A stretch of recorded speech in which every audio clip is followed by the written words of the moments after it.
بمرات شطة دلوقتي شويه كده، بس شويه كده ايه والله، مش شويه يعني، مش بستنى بس ادور على الصوره. والله مرات شطة الشرموطه مش احسن مني. نحرق اول ورقه، اول ورقه نحرقها. وبص لازم تعرفوا الست دي اللي بتاكل من المال الحرام، اللي عامله منصه ومخليه ولاد الشرموطه دول ولاد المتناكه. وبعدين بقى نيجي عيالكم كل وسختكم انا هعملها زيكم.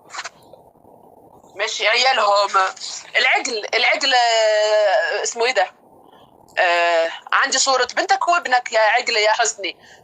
ادعكهم زي ما دعكت، ما بتدعكوا وبتعملوا على صورة جدتي. ما هو يا حسني عيالك دول ابنك وبنتك مش احسن من جدتي. ما هو بصوا يا جماعة، اطلبوا المستطاع لكي تطاع.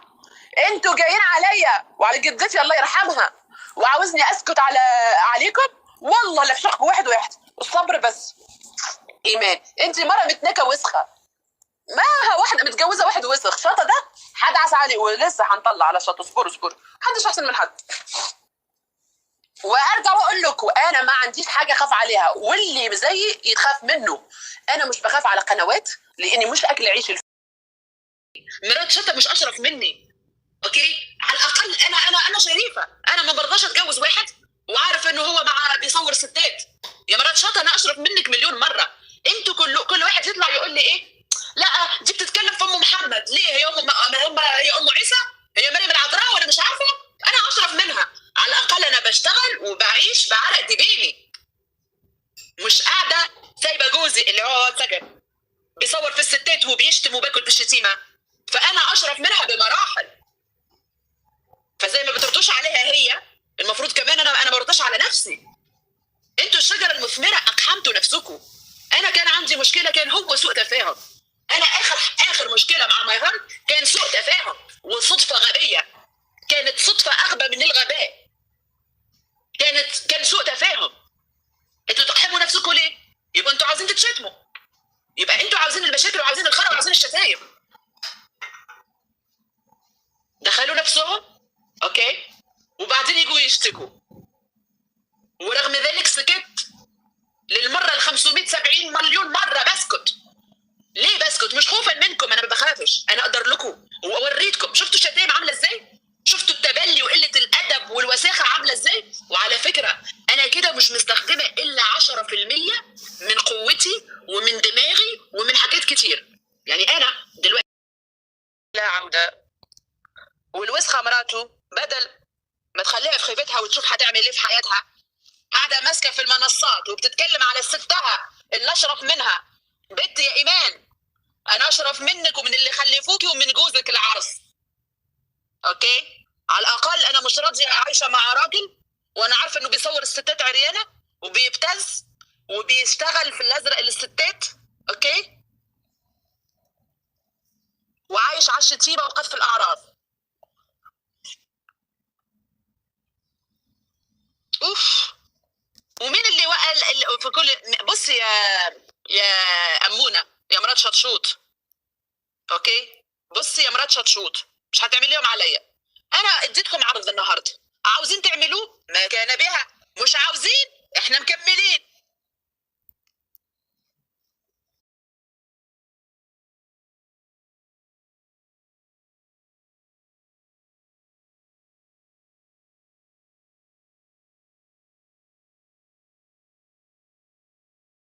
يلا يا ده عيب يلا، يا ده عيب يلا، يا ده عيب يلا، يا ده عيب يلا.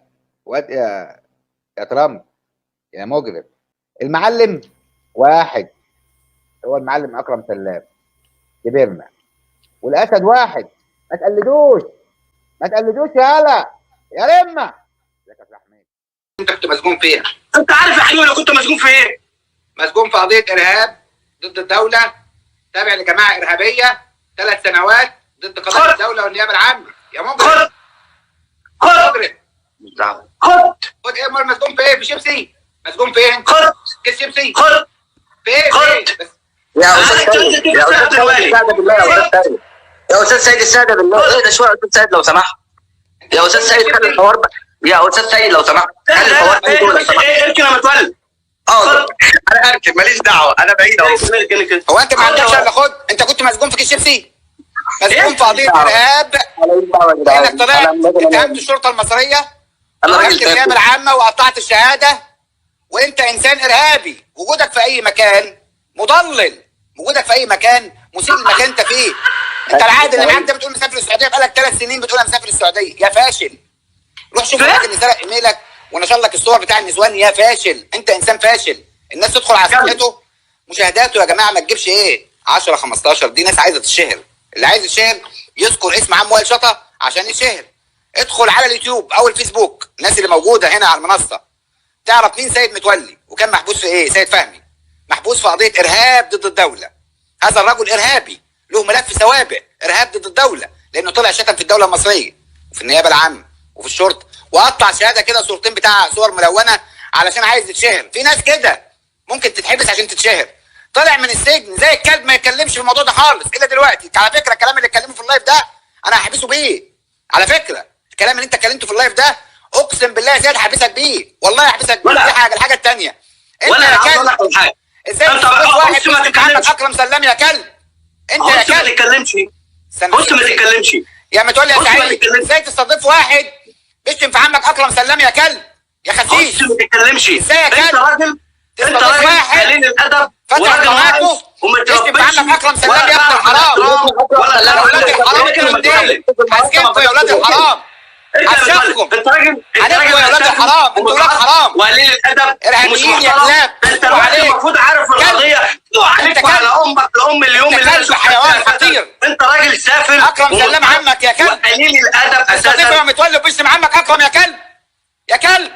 لما عمك اكرم سلام يا كلب ومستضيفه يا كلب. بس حاجه يا كلب يا ابن الحرام.